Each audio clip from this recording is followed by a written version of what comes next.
सोचो साथ कौन आएगा। बहुत समय पहले की बात है। एक राजा की 4 पत्नियां थीं। वह अपनी चौथी पत्नी से बहुत प्यार करता था और उसकी खूब देखभाल करता। वह उसको सबसे श्रेष्ठ मानता और उसे हमेशा खुश रखता। वह अपनी तीसरी पत्नी से भी प्यार करता था और हमेशा उसे अपने मित्रों को दिखाना चाहता था। हालांकि उसे हमेशा डर था कि वह कभी भी किसी दूसरे इंसान के साथ भाग सकती है। वह अपनी दूसरी पत्नी से भी प्यार करता था। जब भी उसे कोई परेशानी आती तो वह अपनी दूसरे नंबर की पत्नी के पास जाता और वो उसकी समस्या सुलझा देती।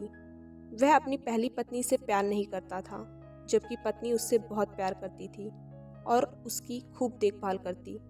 एक दिन वह बहुत बीमार पड़ गया और जानता था कि जल्द ही वह मर जाएगा।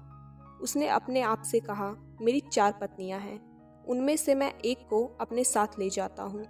जब मैं मरूं तो वह मरने में मेरा साथ दे।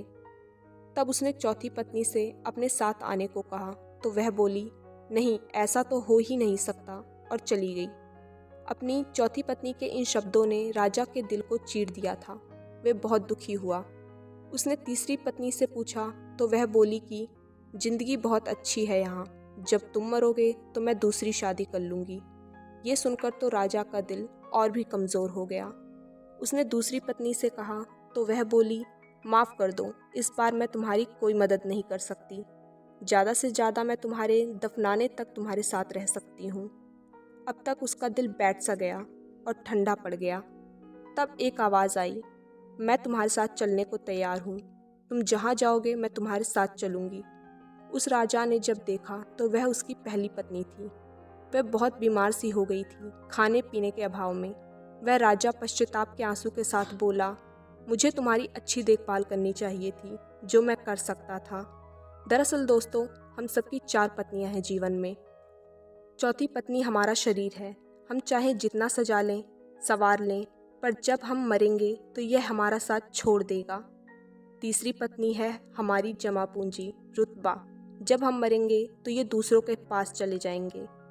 दूसरी पत्नी है हमारे दोस्त व रिश्तेदार, चाहे वे कितने भी करीबी क्यों ना हो। हमारे जीवन काल में मरने के बाद हद से हद वे हमारे अंतिम संस्कार तक साथ रहते हैं।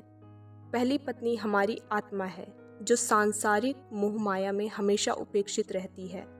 यही वह चीज़ है जो हमारे साथ रहती है जहाँ भी हम जाएं। कुछ देना है तो इसे दो, देखभाल करनी है तो इसकी करो, प्यार करना है तो इससे करो।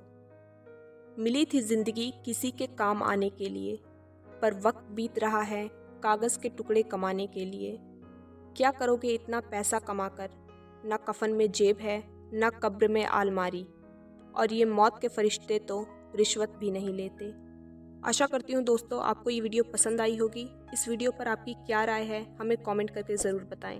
अगर आपको ये वीडियो पसंद आई है तो वीडियो को लाइक, शेयर और चैनल को सब्सक्राइब करना ना भूलें। धन्यवाद।